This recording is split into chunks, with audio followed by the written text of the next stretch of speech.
ये अयोध्या की महिमा है। अयोध्या का दर्शन करने मात्र से अखिल समस्त पाप आपको छोड़ करके भाग जाएगा और आप भगवान के धाम के अधिकारी होंगे। ऐसी अयोध्या नगरी है। इसलिए आप लोगों को जब अवसर मिले आप लोग अवश्य में अयोध्या दर्शन करने जाइए। अब तो संपूर्ण भारतवर्ष अयोध्या में जा रहा है और अयोध्या की शोभा का वर्णन अब करना शब्दों से परे है। हम शब्दों में अब अयोध्या का वर्णन नहीं कर सकते। अब अयोध्या की शोभा अवर्णनीय हो गई है। क्या सुंदर अयोध्या हुई है। अब लगता है कि राम की राजधानी है। मैं लगभग 26-27 वर्ष से अयोध्या अनवरत जा रहा हूँ और मेरे पास ये गिनती नहीं रहती कि वर्ष में कितनी बार जाता हूँ और अब तक की कितनी बार गया हूँ। लेकिन अभी जो 2 वर्ष से अयोध्या की स्थिति हुई है, जो बदलाव हुआ है वो बहुत ही दिव्य और अलौकिक हुआ है। अब एक बार अयोध्या दर्शन करने जाइए।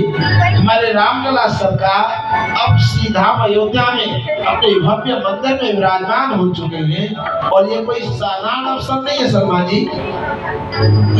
इस दृश्य को देखने के लिए हमारी न जाने कितनी पीढ़ियां समाप्त हो गई।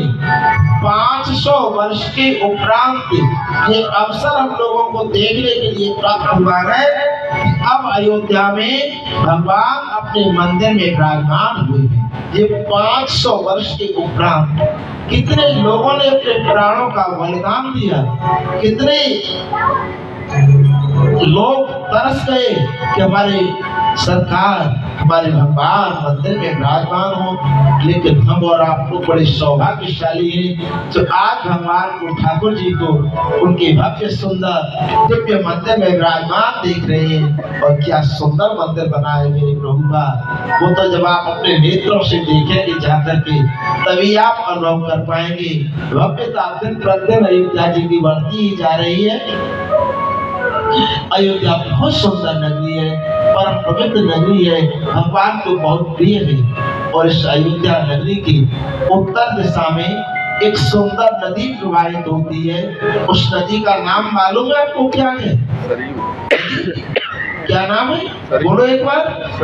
सरयू जी, सरयू मैया। बहुत सुंदर इनका निर्मल जल है।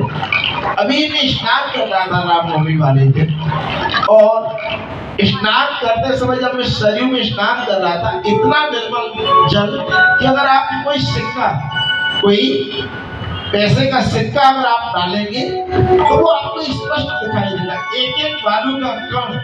इतना निर्मल जल मैंने भारत की किसी भी नदी का नहीं देखा जितना निर्मल जल सरयू का। परम पवित्र इतना सुंदर जल है सरयू का।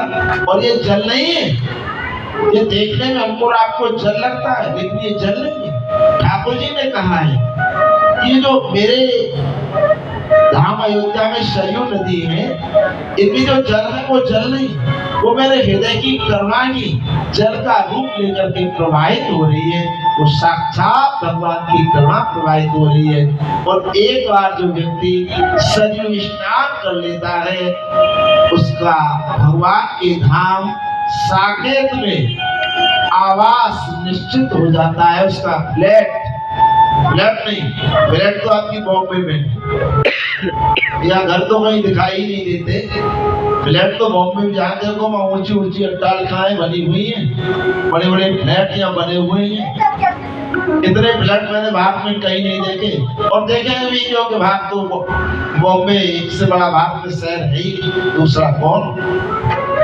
भगवान के धाम में आपका बंगला निश्चित हो जाता है। जो एक बार शरीर स्नान कर लेता है ठाकुर जी स्वयं अपने श्रीमुख से बोलेंगे किस बात को कहते हैं। जन्मभूमि मम पुरी सोहावनी, जन्मभूमि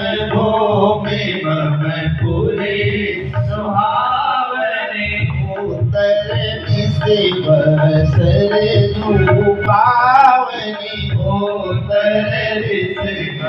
सरजू पावनी जामल जनेन विनली प्रयासा जामल जनेन विनली प्रयासा पावनी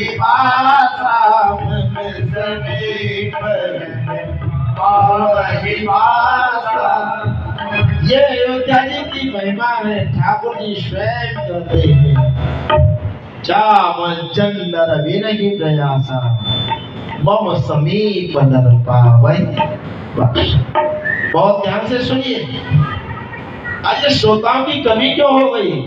कलश यात्रा के समय तो बहुत सारी माता बहनें थी, पंडाल पूरा भर गया था, लेकिन यकायक देखा कि लोग कथा प्रारंभ होने से पहले ही माता बहनें प्रस्थान कर गई। जबकि आज का प्रसंग बड़ा गंभीर प्रसंग है। आज के आपके हम पहले